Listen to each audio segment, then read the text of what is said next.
Hello there, you beautiful faces. Welcome to the Viral Report. I'm Lamar. Alright, so let's get into this thing. So we got a viral story coming straight out of Compton. And, you know, it's where 2 police officers were shot. Hours after this shooting took place, a video went viral. The story went viral of 2 police officers, a male and a female, being shot. So the male is 24 years old. We don't know his name yet. And then there's a 31-year-old female. And at the time of this video, we don't know her name as well. But she's a mother of a 6-year-old. These officers were just sitting in their police cruiser when an assailant walk up and start firing into the vehicle, and before the officers know it, they're shot in the face. And the female officer stumbles out. She's able to get out of the vehicle, and she's able to pull her partner out as well. The female was shot in the mouth. The male officer, he sustained several different injuries. I want you all to go ahead and take a look at this news clip, and I'll be right back. News this morning, 2 LA County Sheriff's deputies are in the hospital after they were ambushed in Compton, shot multiple times. The suspect is still on the run. Now, that shooting happened just before 7 last night outside the Blue Line station on Willowbrook Avenue. KCAL 9's Joy Benedict is live at the scene with the latest for us on the investigation. Good morning, Joy. Good morning, Amy. Yeah, this is almost 12 hours now since the shooting took place, and there is still a very somber feel out here as the investigation does continue here on the scene. As you mentioned, we are here on the Blue Line station. We are right across the platform from where this took place on Willowbrook. There is the car still over there. You cannot see it now from this angle that we are at, but this is where investigators say those 2 deputies were shot in their vehicle. The sheriff called it an ambush. Take a look at this security video. As you can see very clearly the scene from out here. Investigators say that it shows a man approaching the vehicle from behind. He appears to act like he's going to walk past the car, but instead turns and opens fire into the passenger side, then runs back the way that he came. Numerous rounds were fired into that vehicle. 2 deputies inside were shot, but they were able to radio for help. And this is video from the scene out here all night long, as numerous investigators have been out here not only looking into exactly what happened, trying to figure out who this shooter is and put these pieces together, but also to monitor the scene, as they do have quite a distance of it blocked off, including here on Willowbrook as well as over to Alameda. And also, although the Blue Line is still running this morning, it is not stopping here at this platform for obvious reasons. Of course, the other active area is the hospital. Both deputies were rushed to St. Francis Hospital by their comrades last night right after the shooting, and many members of law enforcement flocked to the hospital to show their support. In a news conference last night, Sheriff Villanueva called the shooting a cowardly act, as he provided a little bit more information about those 2 deputies who are injured. One is a 31-year-old mother of a 6-year-old boy. Her husband is here with them. The other one is a 24-year-old, and parents are here, girlfriend is here. They're both out of class 437, so they just graduated, and in fact I swore them into office just 14 months ago. These are real people doing a tough job, and it just shows just the dangers of this job in the blink of an eye.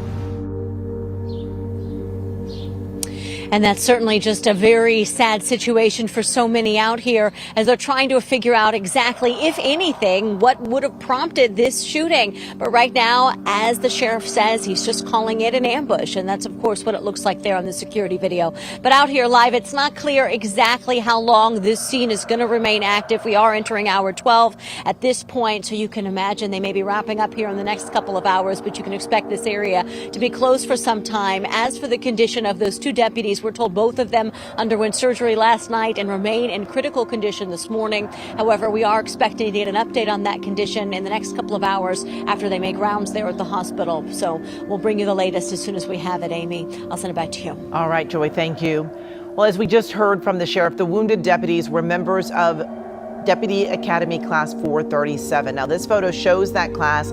Again, we know that one of the wounded deputies is a 31-year-old wife and mother of a 6-year-old boy, and the other wounded deputy is a 24-year-old man, but we do not yet know which 2 deputies in this photo are. All right, so y'all just seen that news clip, and I'm not sure why Sheriff Alex keeps calling this incident an ambush. To me, An ambush is when you're lured somewhere by another person and an unfavorable outcome happens. This was nothing but a pure random attack while the officers were either distracted by their phones or in conversation. The suspect saw that they were distracted and he saw an opportunity to attack. This sheriff may have y'all fooled, but I see right through the police wordplay tactics here. Now, if you all remember back in June, I inserted a side clip in my video where I reported on 2 African-American Atlanta teenagers who were being attacked by black police officers. The video I inserted was of Tupac advising African-American men to stop using their guns on each other and to do exactly what the person in this viral video did to these 2 officers. That was my way of subtly saying eventually people are going to start fighting back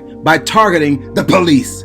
White people got you believing just because I'm telling a nigga to stop getting his head kicked in by the police, to take the gun he would use to shoot his brother in a second and kill the motherfucking cop that's killing you, your family, and everybody else on the block. You know what I'm saying? Kill that motherfucker. That is not insane. That is sane and straight like a motherfucker. That's positive like a motherfucker. Because from where I'm standing, that would save a black family. You know what I'm saying? But from where they standing, that would keep a motherfucker off welfare and keep another motherfucker shooting at cops, crooked cops that be trying to shoot us down. So now, after the shooting took place, the video went viral, and then Sheriff Alex giving all kind of press releases and stuff like that. He just can't stay out of the public's eye. He's just attention whoring at this point to me. After all that went down, what did the county do? The sheriff, Sheriff Alex, he got with the county. They reached into that taxpayers funding pot. And what did they do? They reached in to get $100,000 in reward money for any information leading to the capture of this criminal.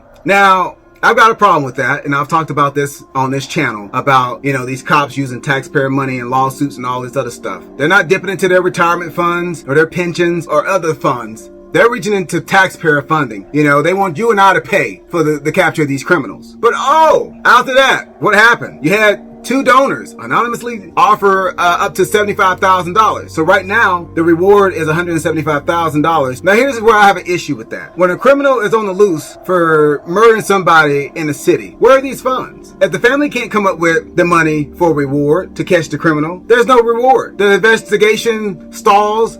The case goes cold. But guess what? The police officers, the police unions, the city, they're not offering up any money unless a little white girl, little white boy goes missing. Then, there's funding for that. But anytime a police officer is shot and killed, you got all this money that mysteriously, surface. It just gets on my nerves. All right. If we just got money just laying around to just offer up rewards for criminals, the next time someone's shot in that city, in that county, how about getting with the police station and saying, hey, can you all come together with our taxpayer money and offer reward to catch the criminal who actually murdered my daughter, my son, my mother? That's something to think about. And if that wasn't enough, the sheriff, Mr. Sheriff Alex here, he offers or challenges Labron James to match, if not double, what the reward is right now. So he wants LeBron James to come out of pocket $75,000 to $175,000 of his own money to donate to help catch the criminal who shot these 2 police officers. He didn't offer any of these white celebrities, didn't call out Trump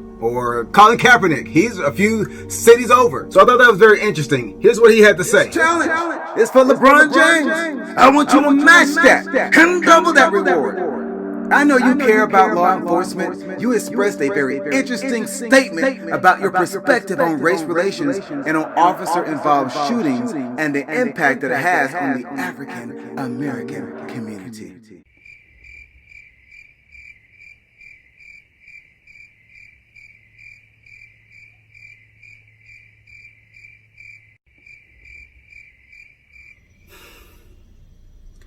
I'm glad I'm not the only one who finds this man full of BS. Kobe Bryant, the late Kobe Bryant, his wife also thinks this man is full of crap also. Because this was the same guy whose deputies arrived to the crash scene of Kobe Bryant and immediately just start taking photos with their personal phones. Not the department's phones, not the department cameras, their personal phones. I think fewer than 8 of them. Came onto the scene and just immediately start taking photos of the dead bodies and the wreckage with their personal phones. And then the photos got leaked. So the officers or the deputies, they ended up leaking these photos to the press. And TMZ was one of the first ones to get a hold of these photos. So they took pictures of the dead body and the wreckage for money grab. And so she's suing the department, and I hope she wins. Obviously the county has the money. They pulled $100,000 out of nowhere. So while all this is going down, you also had an innocent man being framed for shooting the two officers. And that man happens to be 33-year-old Darnell Hicks. So while all this was taking place on Saturday, September 12th, he was out dirt biking. You know, he's at home chilling with his kids, and he gets a text. And people are saying, hey, you know you wanted? It's all over social media. He's like, what? Wanted for shooting those two cops down in Compton at the Martin Luther King Transit Center. He's like, what? So before you know it, the cops are knocking on his door. They end up having to come out saying, hey, look, we got the wrong guy. He had nothing to do with it. I want you all to take a look at some of the misinformation that social media was putting out. And I want you to take a look at also what the sheriff department had to release.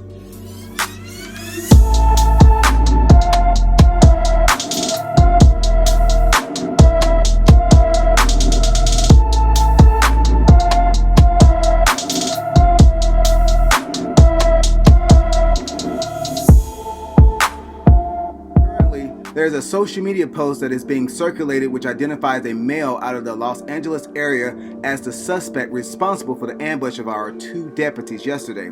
This is erroneous information, and there are no named or wanted suspects at this time. Man, I tell you, social media can be a happy space or it can be a dreadful space. It's just so much negativity. You know, either you got people spreading misinformation or you've got bots on the internet spreading misinformation, and you can't win either way. It's just such a crazy time right now. Now, what people have to understand, if society don't put cops in their place, okay, this will become maybe the new normal. Cop can be out for lunch or walking into their home and someone runs up and gun them down. If we don't get this thing in check, it's going to be chaos, okay? And for those people who think that, you know, come November, you know, if Donald Trump loses, come January when the new president is sworn in office, this is not going anywhere. And that's what people have to understand. This is not going anywhere anytime soon. This stuff is out in the open. These white nationalists, they're not going anywhere. They're not going back into their little man caves or their little racist caves. They're out in the open. They have a platform now. A lot of people are embracing it. And if people think if Donald Trump loses, all this stuff goes away also, you're wrong. If people think if Donald Trump loses this election, he's going to jail, you're wrong. Donald Trump is a 70-something-year-old man. He has nothing to lose. He doesn't care about his legacy. He knows his legacy is tarnished at this particular point. He's in his 70s. He's got, what, another maybe less than 10 years to live? Also, I'm going to need the good cops to start speaking up. Everybody's wondering, like, when does this stop? When does this police brutality stop? It stops when white people get angry and start marching and start standing up. And when you can say, well, Lamar, they're marching with us. I'm not talking about those white people. I'm talking about the white people who never goes out to march, who never talks about this stuff other than to say that the victim was in the wrong. Most white Americans have a relative in the police department, or they know somebody in the police department. So when those people get angry and start holding their family members, their friends, and colleagues accountable who are police officers, and when the good cops stand up and start speaking out, that's when change starts to come. So this is a part of the video where I want to know, what do you think? What do you think about all this? Do you think that, you know, the suspect was an African American? We don't know who they are. It could be a woman, could be a person that's just short, could be anybody. For them to put out it was a dark-skinned person when they don't even know the ethnicity of the person, they're just assuming based off how the person was dressed. Don't know if it's male, female, black, white, Asian, Hispanic. They don't know who the suspect is. And then, you know, you have Darian Hicks who gets caught up in all this. Crazy. So my heart goes out to the 6-year-old of the mother who was shot. You know, I really feel bad for the kid. It's just a tragic story all the way around. But these are the consequences of cops who don't speak out. You know, all this stuff goes away if people just stand up within the police department and these police unions actually have a heart. Yeah, so let me know what you all think about this whole entire story. You know, what do you think? Do you think that Lebron James should actually cough up $75,000 or $175,000 to match what the current reward is already? Or do you think, hey, he keep his damn money to himself, let the county continue to issue out their money? They're probably taking some funds from the damn Powerball or you know, some form of the lottery for that state, but hey, who knows? Anyway, let me know your comments down below, and I'll see you all in the next one. Peace. Are you about to kill this man? Pop these niggas like... Who the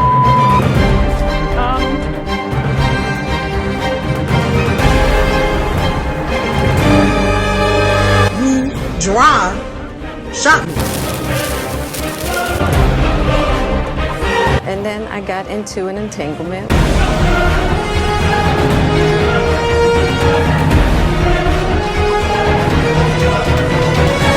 Quit playing. I didn't do it.